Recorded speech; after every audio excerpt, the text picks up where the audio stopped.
Welcome to the Brilliantly Resilient podcast. What's your train wreck? Everyone has one. The question is, are you going to live there or are you just visiting? Let's check in with Mary Fran and Kristen to learn how to come through not broken, but brilliant. Hey everyone, before we dive into this week's episode, we have a resource that we wanted to tell you about. Transform every week of yours with our Brilliance Bit that will deliver right to your email inbox. Sign up for it at brilliantlyresilient.net and keep living brilliantly resilient. Hey, welcome to this brilliant treat. We are re-sharing one of our most favorite guests of all time and a good friend of ours, David Fajgenbaum. You are just going to have value bombs, brilliance bombs galore in this episode where David talks about one of our most favorite things that we've learned in the entire time we've been doing this show, and that is how to create silver linings when you can't find silver linings. I mean, that is just one of the mega brilliance bits that he gives us in this. So tune in and enjoy our buddy, David Fajgenbaum. And welcome to another episode of Brilliantly Resilient Live. We are so excited to have one of, we are self-proclaimed, me and Mary Fran are self-proclaimed resilience rock stars. And now we're in the presence of an ultimate resilience rock star. I warned the group, so if you didn't read the post this morning, peeps, I warned y'all to load up on coffee. I went running on the trails in Tyler to focus my mind for all the cool stuff that you're going to hear from my good friend and rare disease and resilience rock star, David Fajgenbaum. Thanks so much for coming on this morning. Kristen, thanks for having me on. I've loved seeing the show and love seeing what you guys are doing, and I'm so happy I got to be a part of it. And I also should say to all of you, because our group is from all over the place, it's another Philly rock star, people. This is the town. This is the town to be in. So we met, I was trying to remember when Mary Fran and I opened up the Zoom, how long ago? And I want to say it was probably 4 years ago at the Penn. Yep. Penn hosted the Global Genes event. And I remember, sat there in awe. And I remember feeling the same way. I introduced you, and I'm reading your, here I am for the first time reading your bio, and I hadn't seen it yet. I'm like, oh wow, this is really impressive. And then when I heard you talk, I was just so amazed.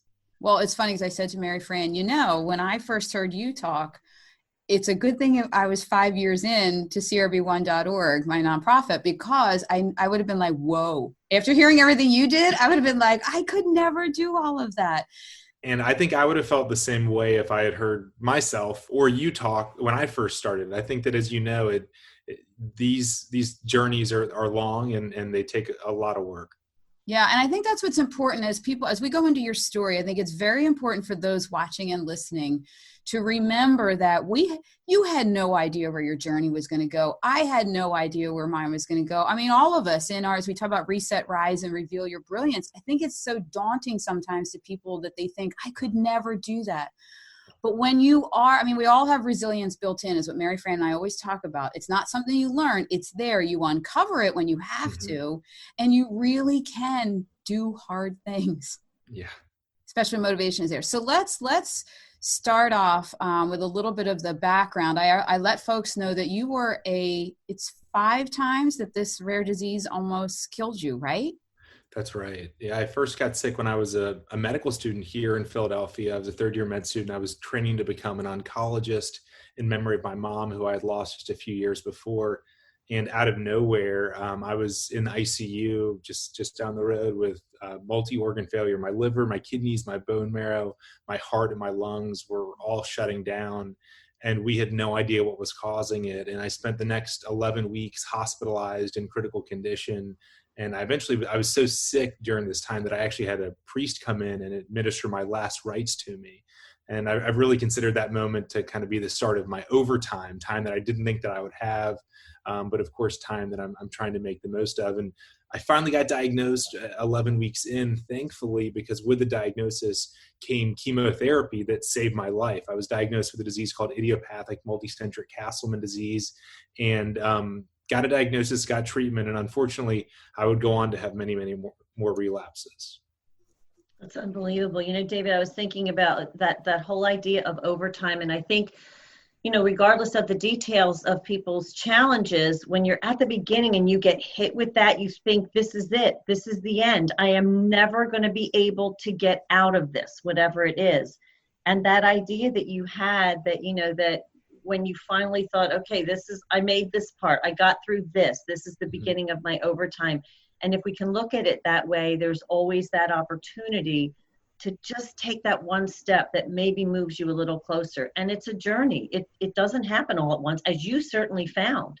I totally agree with you. I think that if I had been told at the very beginning of my journey that, David, you're going to spend most of the next 6 months hospitalized, you're going to be in critical condition, you're going to bounce back and forth between basically being on the brink of death and life, and you're going to suffer through so much pain. I don't know if I could have been resilient enough to say, okay, I've got this. But what I could do is I could say, I can make it through today and I can breathe today. I don't know about tomorrow, but let's just focus on today and I can deal with it today. And so then all of a sudden you get through those 6 months and you say, wow, I did it. I made it through these 6 months. But for me, I guess I don't have the mental strength to be able to say I can do this forever, but we can always, we can handle tough things in short periods of time. I am Mary Fran's thing. Clearly, here's the book, The 15-Minute Master. I didn't even aspire to a day. My story is that my son was addicted to heroin and alcohol and all this, and it went on for years and years and years, as your experience has. And we cannot cope with that kind of overwhelming stress and pressure, but we can cope with small chunks of time. Yes. So I always say when he was crazy and banging on the bedroom door that I was locked on the other side, I'm like, okay, I just have to get through 15 minutes. And when you do break it down into those manageable chunks, if you can stay in that mindset, then you get on the other side of it eventually. Absolutely. I totally agree with you. And it works in both ways. Mary Fran, what you're saying during the tough times, but also Kristen, what you were saying with what we've built for our respective rare diseases. If you were to, again, talk to both of us before we got started on our journey and said, these are all the things that you're going to need to do to get to where you want to get to, I don't know if I would have said I'm in. I think I'd have been like, oh my gosh, that's so tough. I can't imagine. I'm not going to be sleeping. I'm going to be working like a crazy person all this time. But, one day at a time, one email at a time, one phone call at a time. And then we've been able to, achieve some of the things that we were hoping for. Yeah. When we were just at that event that we just did again for Global Genes in the fall in Philly, yep. Megan O'Boyle was in the audience, and we had just talked about, and I made sure that I said it to the crowd, that her and I just talked about, thank God we didn't know when we started. She's on Phelan-McDermott syndrome, for those that don't know her. Thank God we didn't know when we started, because we never would have done it. And little by little, but it's amazing to look back, even day by day, when you are at the end of the day, to look back at where you started your day, when you're really in the thick of the pit, and see that I'm still here. I'm still making it. And honestly, this is translating now that I was telling you in an email that my dad is going through a health issue right now. And that's what I realized last night, I have to tell him, David, let's just do this one day, this one day, because it just seems so daunting. How am I going to get to the end of this? Let's just take one day. And you must have experienced that with your situation. So take us through. Here you are in the hospital and nobody knows what to do. How did you end up literally helping to find a cure for your own illness? Yeah, so I was finally diagnosed. I got chemotherapy. This disease is so poorly understood because so few people have researched it over the years. It's a rare disease and had really been neglected. And because we don't know why our immune system attacks our vital organs, we give chemotherapy, like just kind of blunt, kill everything, because we don't know what to target. And thankfully it saved my life, but unfortunately I relapsed again a few weeks later, spent another 2 months hospitalized, nearly died again. This time I got a combination of 7 different chemotherapies, kind of like the worst cocktail or combo that you could imagine at the highest doses possible. And it just completely destroyed my immune system in a good way. And it saved my life. Actually, I get what's called a cytokine storm, which is where my immune system attacks my vital organs, which I thought I was the only person who liked to use the term cytokine storm, but that's actually been in the news a lot lately because unfortunately the cytokine storm that happens in COVID-19 is actually what makes it so deadly. So it's a very similar cytokine storm, immune activation and immune attack that kills patients with my disease that also unfortunately kills people with COVID-19. And so I went through the third one of those cytokine storms, and I was started on an experimental drug that I was so thankful for. We had hoped and prayed that there would be a drug that could save my mom's life, and that drug never came to be. And she passed away a few years before I became ill. So when this drug came to a clinical trial right around the time that I was dying in the hospital, we thought, maybe this is it. Maybe this is that treatment, that cure that we've been, praying for that my mom didn't get, but it's there for me. And so I was started on it soon after I got chemotherapy, and we really hoped that it would keep me in remission. I was able to go back to med school for a few months and kind of back on track to be an oncologist. And then I relapsed on that drug, and I nearly died for the fourth time. And what was so difficult about relapsing on that drug wasn't it wasn't just the physical pain and challenge of going through another relapse, but it was the mental anguish of realizing that I had now failed to respond to the only drug in development for my disease, and that there were no more drugs in development. This was my only hope, and now it was out of the window. And it really, for me, I was such a hopeful medical student. I kind of believe science has the answers and doctors are out there figuring things out. And then all of a sudden to be told by my doctor, who's the world's expert, that there were no more drugs in development, there were no more promising leads, and that there basically was nothing more that we could do. And that's when my whole mindset really changed. And that's where I turned to my dad, my sisters, and my girlfriend at the time, Caitlin, and I said, I'm going to dedicate the rest of my life, however long this may be, to trying to identify a treatment or maybe a cure for Castleman disease. And I don't think they, were too optimistic. I don't think I was too optimistic. I think that, to quote Dumb and Dumber, I think I was probably thinking about like a 1 in a million chance. So you're saying there's a chance. I think that there was probably about a 1 in a million chance. But I think that I looked at it by saying, look, if there's a 0 in a million chance if I don't do anything, the world's expert has just told me 0 in a million or 1 in a million. And so I decided to so you're saying there's a chance, which I think is about as smart as the guys in Dumb and Dumber. But I decided to take that chance, and I worked really hard for the next year, and I relapsed again on chemotherapy. And so all of my hard work was kind of not enough. I nearly died for the fifth time. This time my girlfriend Caitlin was now my fiance, and I so badly wanted to make it to our wedding day, and really inspired by that sort of time horizon. I needed to get it to May 24th, 2014. I was able to really dig into the data, perform a series of experiments that led me to think that a particular drug could work for me, a drug that was approved 30 years ago for another condition. And I started myself on it, and just hoped that maybe it could work. And now it's been over 6 years that I've been in remission on this drug. Isn't that amazing, my friend? Unbelievable. You said this, and I was reading your info before, and I hooked into this. Don't stop at hoping. Yes. Like that just says everything. I mean, you said it's a 1 in a million chance. How likely is it that any of this is going to work? But it did.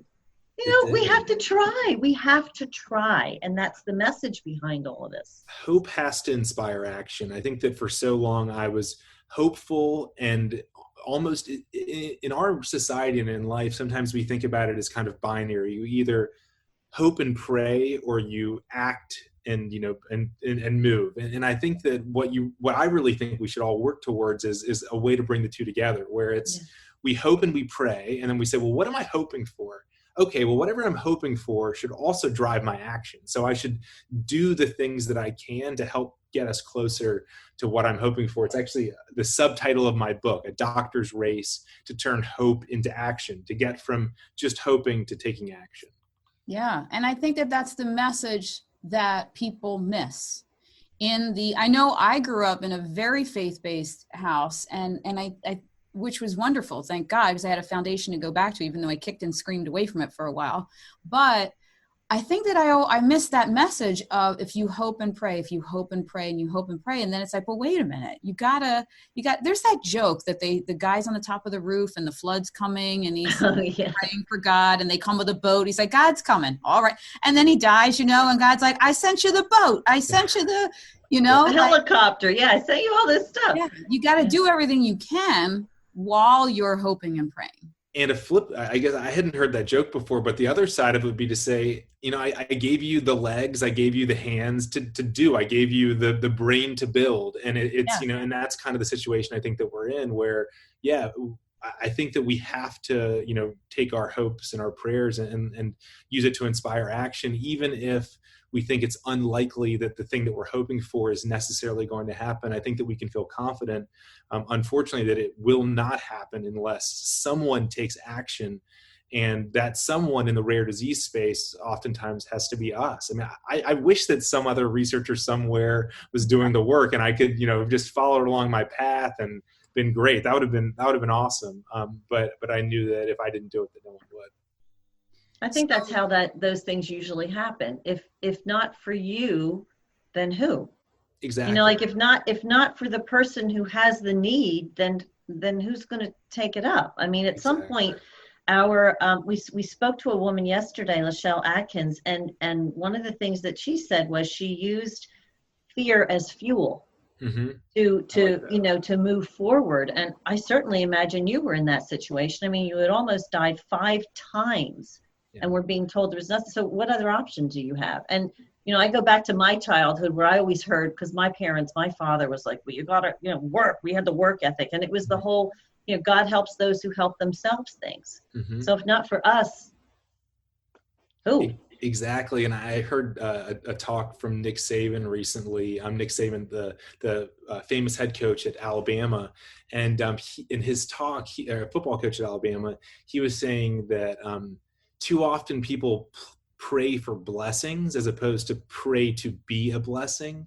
Maybe we should pray to be a blessing to someone else. And the best part about when you send up that kind of prayer is that you can do it. It's up to you. You pray to be a blessing, and then go be a blessing to someone. One step in front of the other, and go do that thing that you want to do. Yeah, and I think that what you just said, that coach said, is exactly the crowd that gathers in the rare disease community when they're all together. Because it never fails. By the time the Global Genes event happens in the fall, I am so tired. It's something about that time, I guess, because sending kids off to college and school, and we're winding down on making sure we hit all the fundraising goals and the research. And then I get there and I'm so tired. And then you sit in that room, thousands of people that every one of them is on pure will. Yeah. Figuring out how to save their own lives, their kids' lives. It's unbelievable. And they are praying for a blessing and being the blessing at the exact time. Yeah. I love it. That's the most rejuvenating place to be in the world. Yeah. Yeah, it is cool.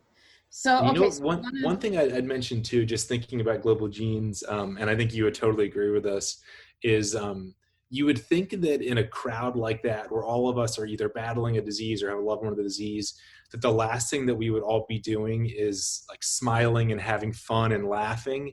And actually, that's like the one thing that we are all doing together. And I think that it highlights just how important humor and positivity is in the midst of really tough times.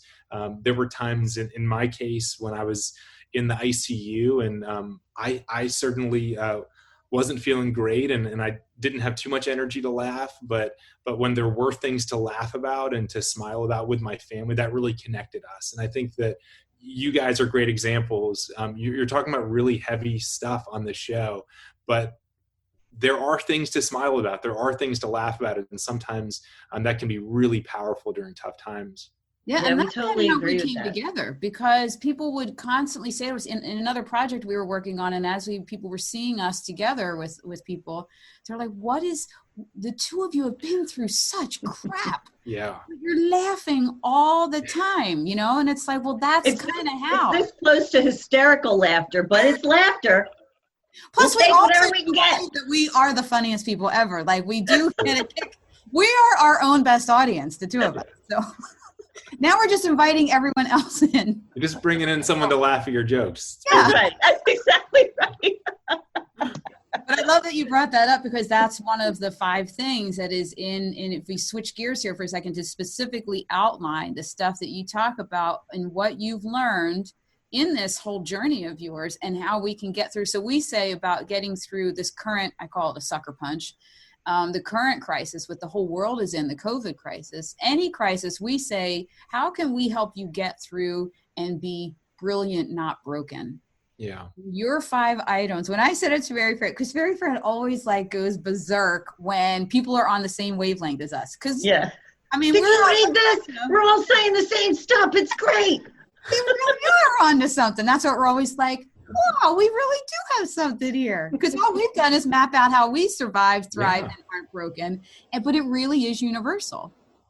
I totally agree. So the first thing that you talked about, you already mentioned it for a second, was that we're on overtime. And I said to Mary Fran, when I first told her that I wanted to invite you on the show, I said, the thing about you is that you have this whole, you seem to be in gratitude all the time, that you're here, that you just seem, it just comes out of you all the time. And now I see, as you have said in this thing that you wrote, that we are on overtime.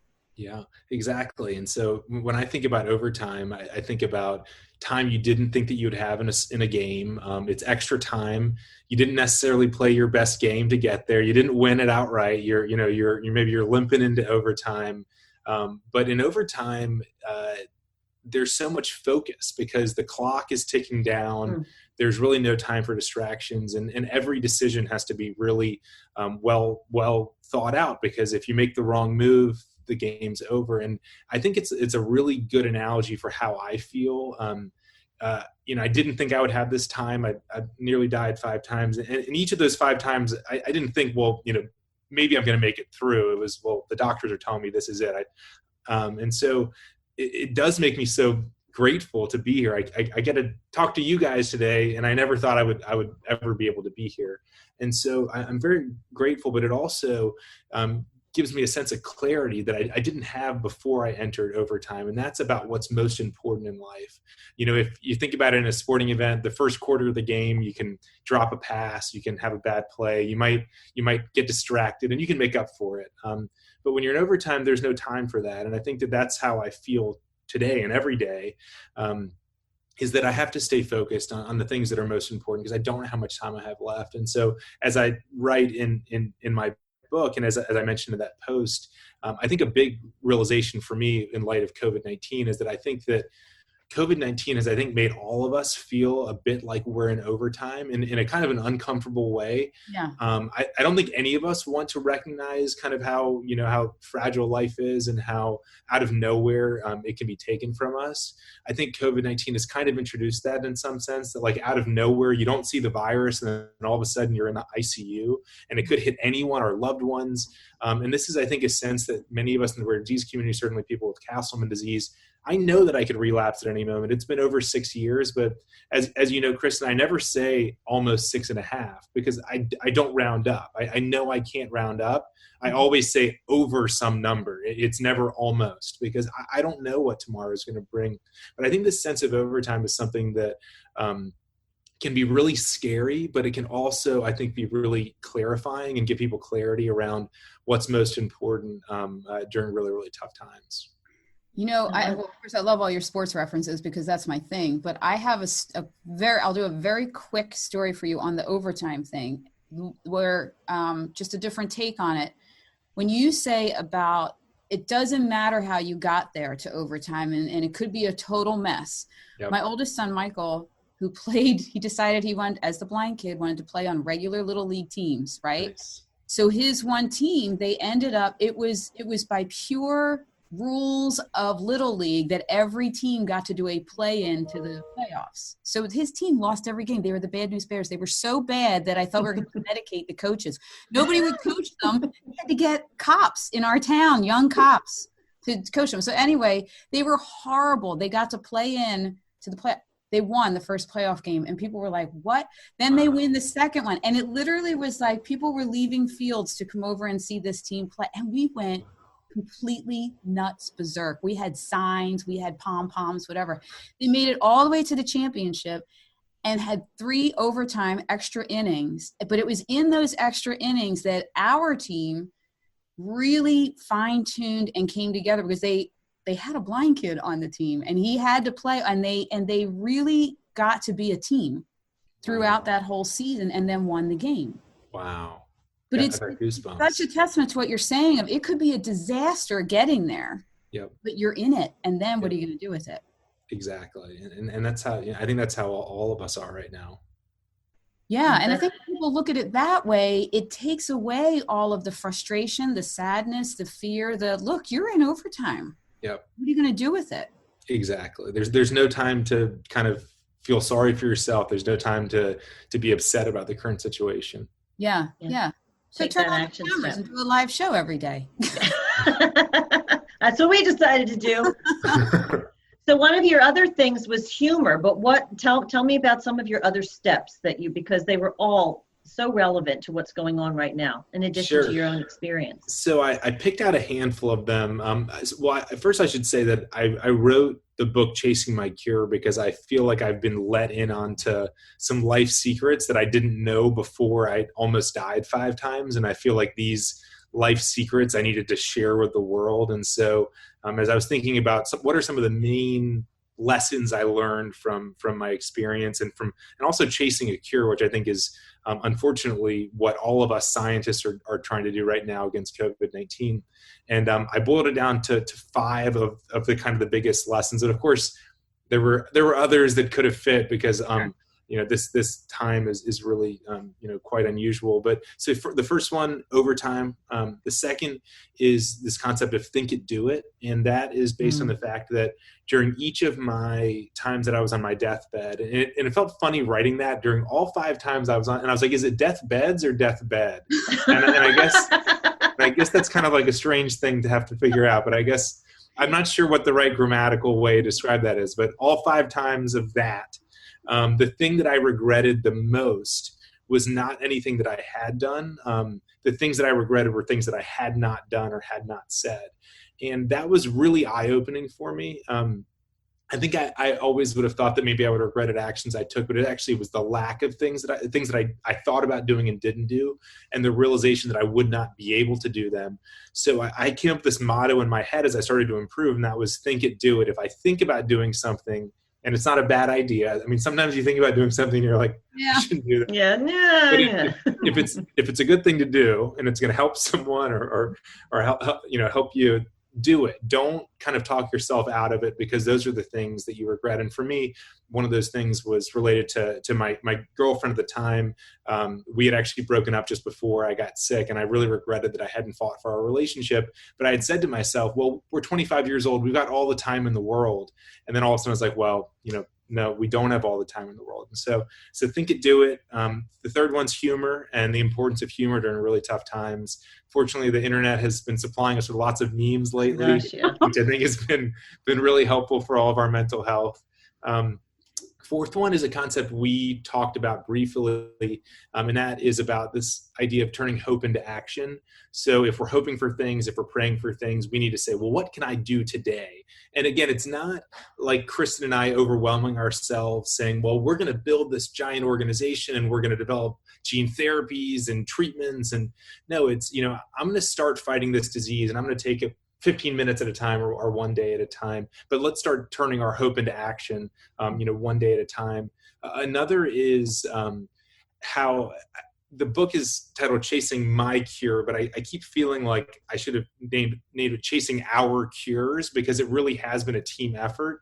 And if it was just me on my own, we would have made like 1/1000th of a percentage of the progress that we did, but really it was a team effort. And so I think it's really important during these tough times like we're going through right now with COVID-19 to recognize that like we can't do this on our own. None of us can do what we need to do on our own.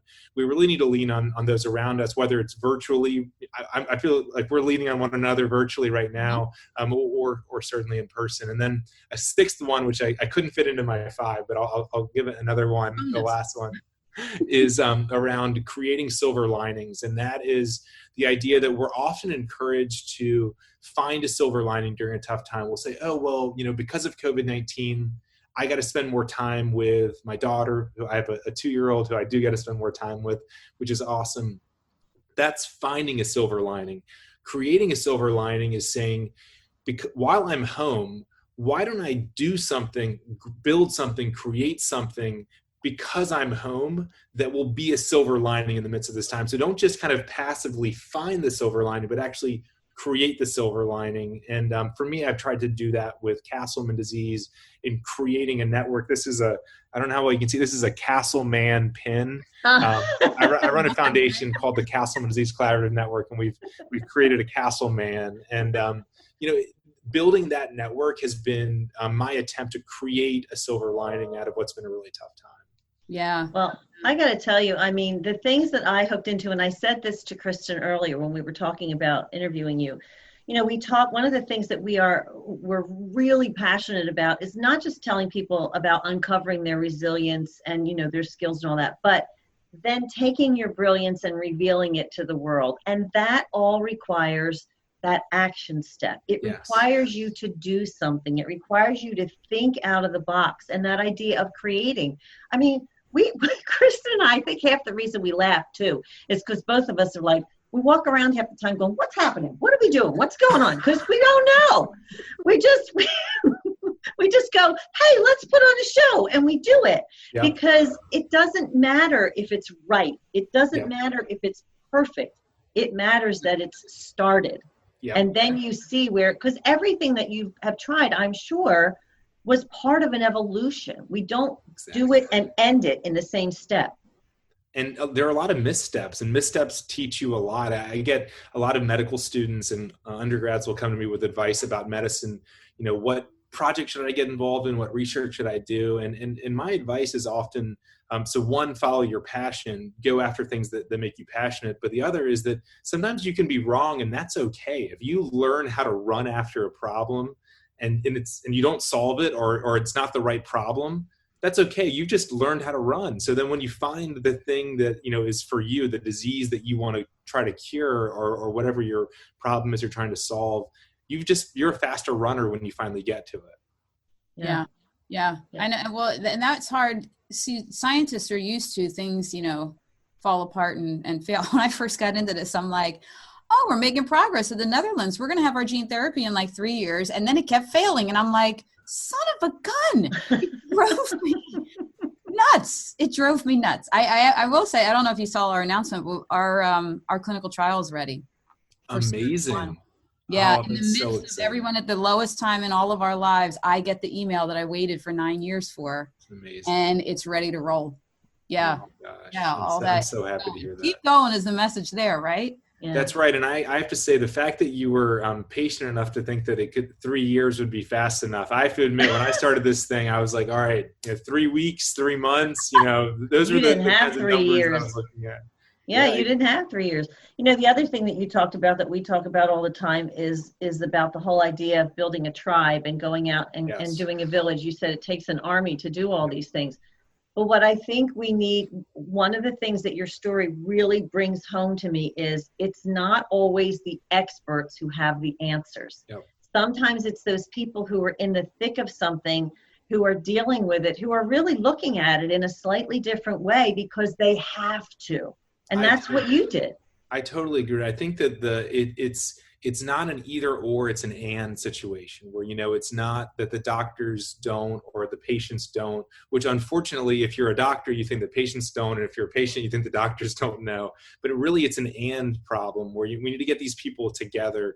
And when you do get them together, there is so much synergy. I mentioned the foundation that I run, the Castleman Disease Collaborative Network.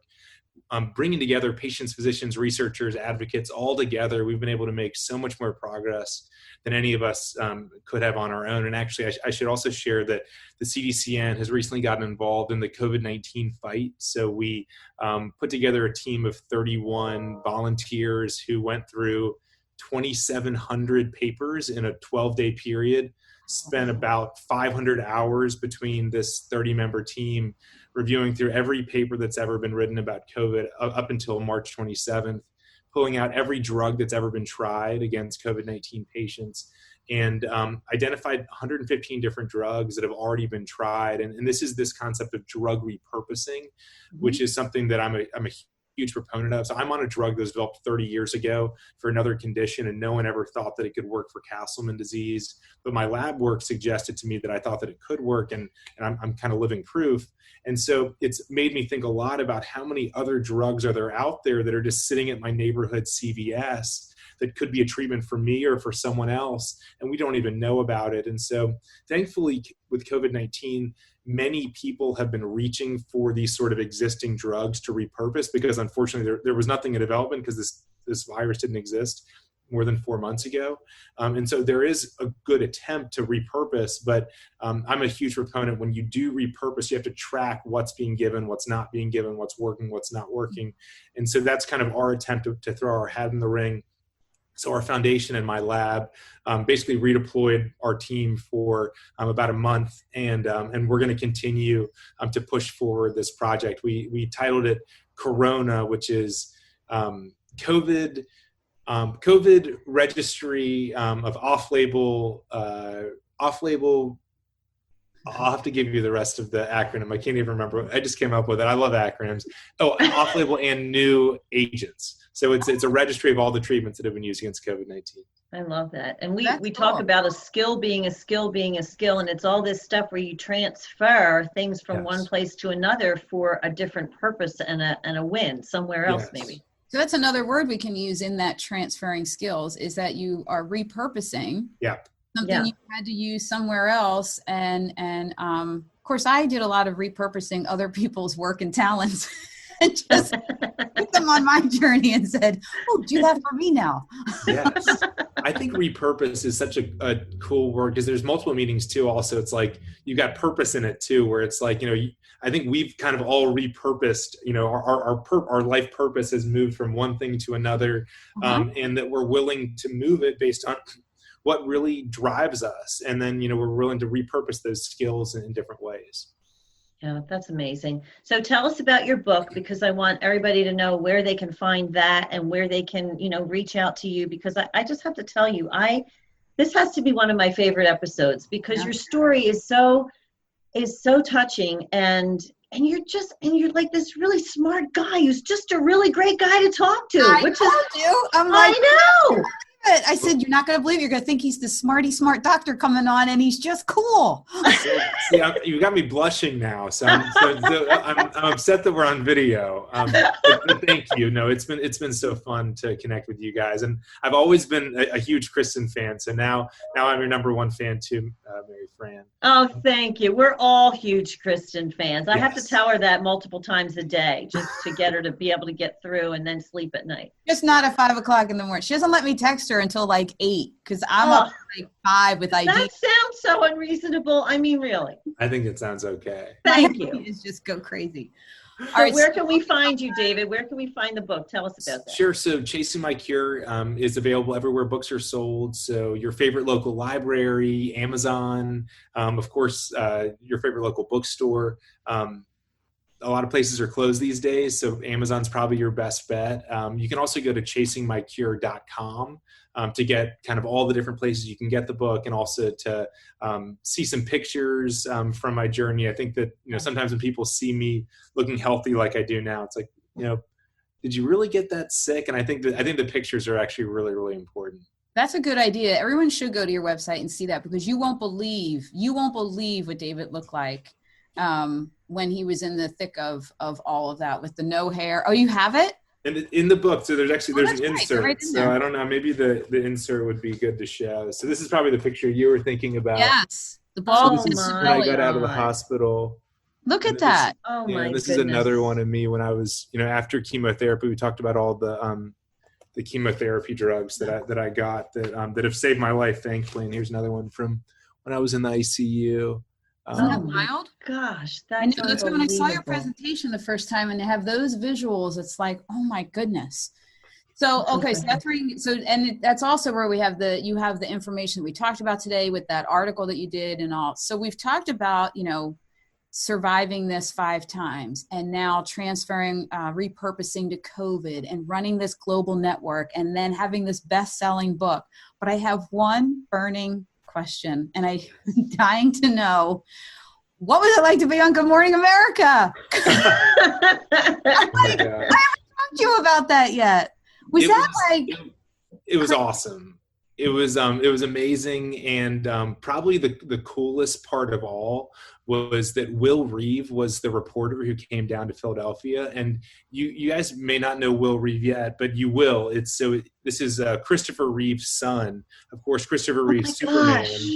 His son Will is the most brilliantly resilient guy. He went through so much. He lost both parents within 1 year when he was a teenager, and he was so amazing. He's in his early to mid 20s. He's a really young guy, and we sat down in front of the camera and we spoke for 2 hours, and the producers at the end were like, we're going to shut the cameras off. You guys can keep talking, but we've got more than enough. And it was just because he's such an awesome, we had such a fun opportunity to connect. It really was so cool. Oh, my gosh.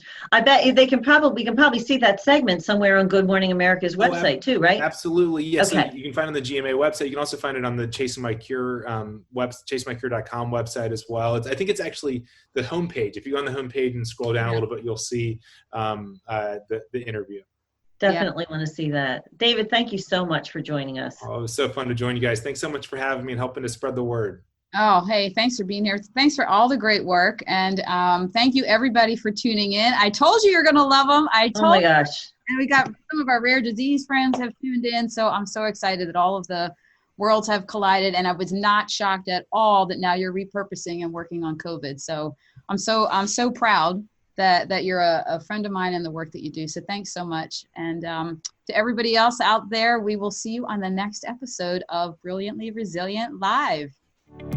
Thanks so much, guys. Thanks for tuning in to the Brilliantly Resilient podcast. Join our Facebook group and follow us on YouTube to be inspired with tools to reset, rise, and reveal your brilliance.